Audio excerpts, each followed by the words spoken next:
Today I'm going to show you how to magnetise the Necron Lokhust Heavy Destroyer, and it's coming right up.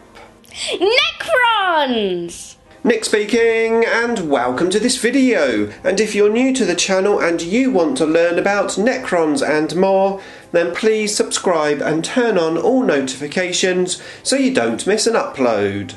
Okay, so today I'm going to show you how to magnetise the Lokhust Heavy Destroyer guns, the Gauss Destructor and the Enigmatic Exterminator, from now on known as the Destructor and Exterminator. Now this video is one of many magnetising tutorials that I have. I'll link you up to the full playlist at the end of the video for you to check out. For now though, it's time to magnetise the Necron Lokhust Heavy Destroyer guns.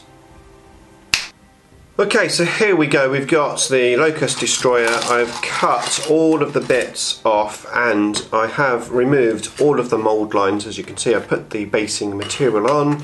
I've built the body section there. Well, I haven't put these two side bits on because of painting, but it's basically ready to go.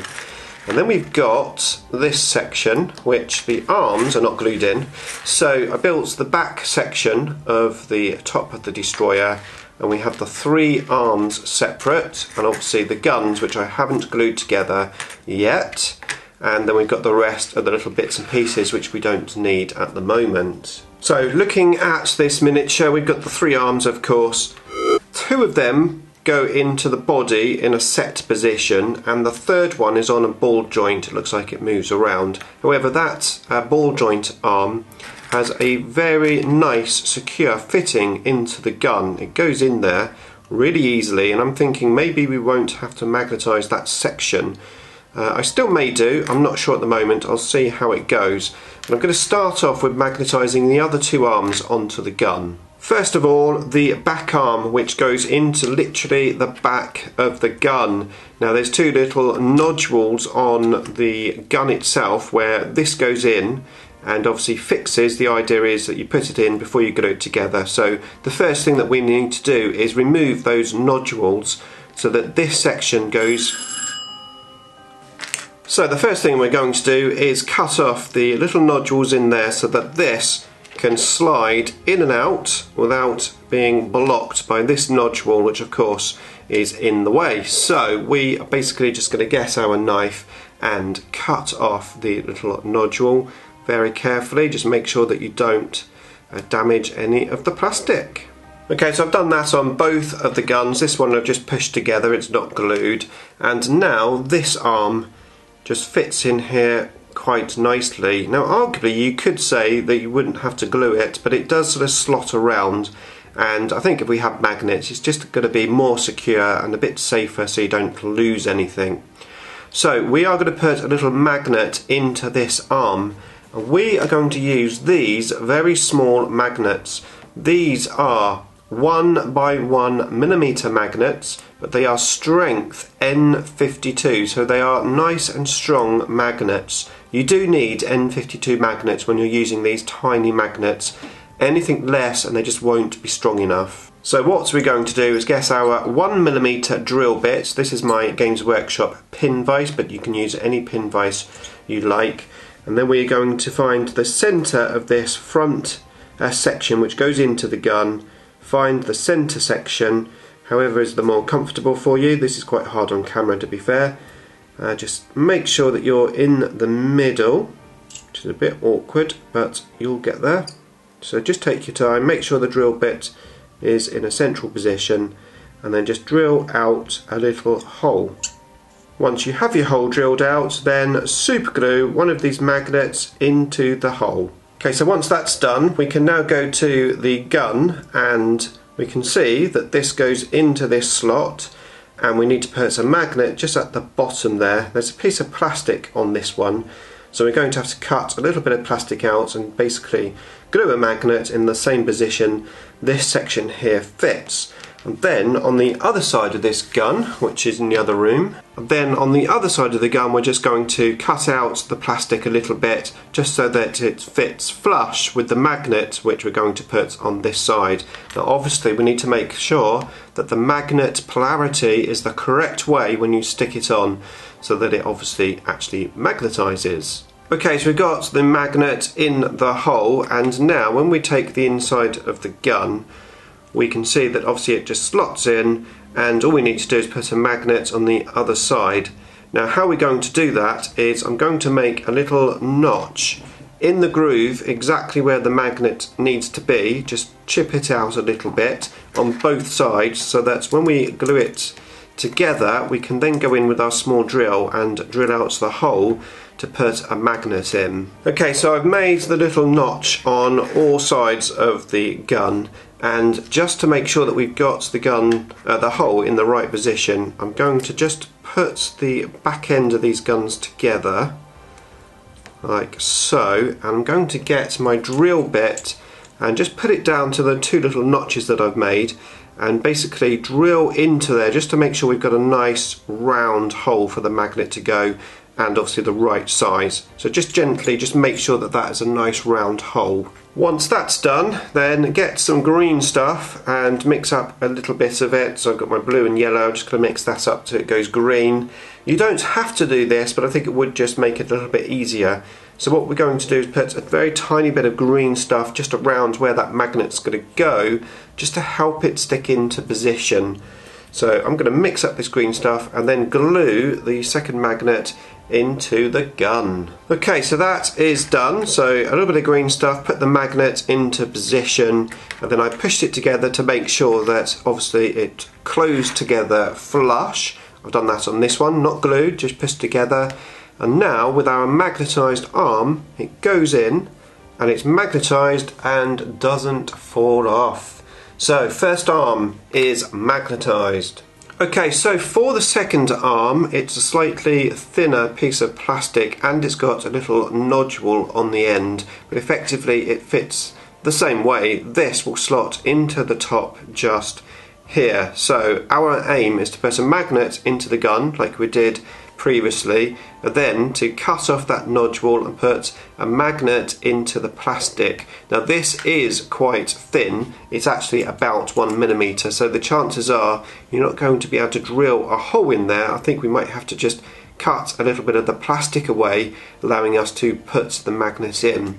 The first thing I'm going to do is just cut the nodule off and then have a look at putting the magnet in there. Okay, so that was a lot easier than I thought. Actually, it was quite easy to drill a 1mm hole in that plastic without going through the side. So I did that and I glued the magnet in place.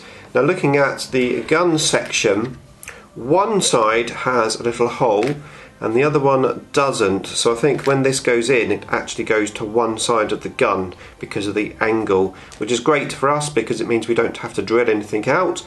All we have to do is put a magnet in there. So again, a little bit of green stuff with the magnet, ready to magnetize the top arm into the gun. Okay, so that's all of that done, and here is a nice close image of the work. Hopefully you can see it. All of the magnets in place and ready to glue the gun together. Obviously we have the other arm. I'm still thinking that's probably going to be okay to push into the hole and not actually magnetize it, but I don't think I'll know that until I get everything into position. So I'm going to let this all dry for a while and then I'll glue the two guns together and have a look at the third arm. Okay, so back to this arm because I've had a change of heart.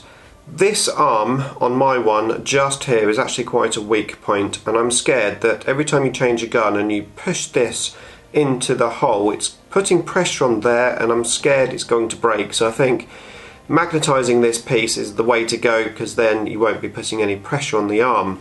So what I did is I snipped off the sticky out piece so that it was flush, and then I drilled a 1mm hole in there and put the 1mm magnet in there. Then on the destructor gun I just got my 2mm drill and just drilled into the hole where the arm goes, and to be fair it's almost a 2mm hole, so it was literally just a very tiny drill.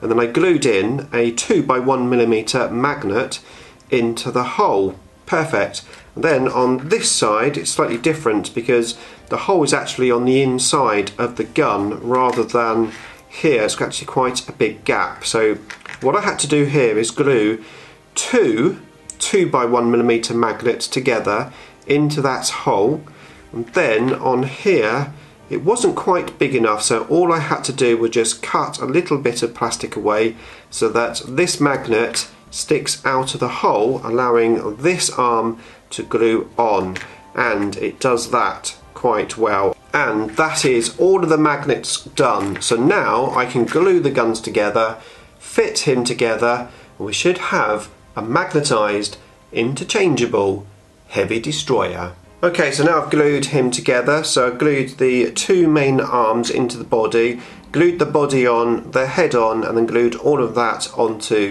the bottom section. This arm just pushes into place. It's on like a little ball joint, very handy indeed. So I haven't glued that, so I can manoeuvre it to get the gun in. And then there's this little wire here which on one of the guns you will just push into place and then rotate it to go into the gun if you want to use it. Failing that, you could just leave it off. And then when you want to put the gun in, you just push the gun into the back arm here, like so, and then just gently get the second arm into the top, and then just rotate the other arm, which is movable, into position, and we have one arm on. And then to get the other one, we just take that magnet out, do it the opposite way basically, and then the other arm we're going to push into the back section, put the top section in, put the other arm in.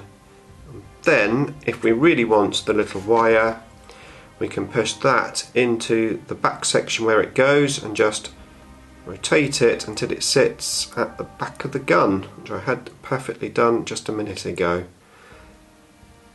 Come on then, on camera, like the pressure on camera.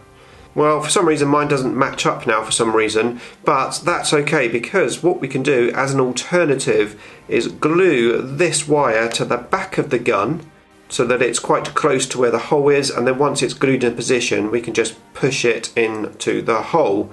So I'm potentially going to do that. I haven't decided. We can leave that off, obviously, if you don't want it. Now, when it comes to priming this model, I would recommend you put some blue tack around the two sections of the arms that go inside the gun, because if you get primer on there, it's going to make them physically a little bit bigger, and it's going to be harder to actually push them in. So yeah, try not to get primer on the pieces that go inside the gun. And here he is compared to a classic destroyer. The new destroyer comes on a slightly bigger base, but actually the body is a little bit smaller. But of course it's nice to have two gun options. I really hope the magnetizing tutorial was useful, and here is a link to all of my other Necron magnetizing videos, and here is the playlist of me unboxing all of the new cool Necron miniatures. Beam me up!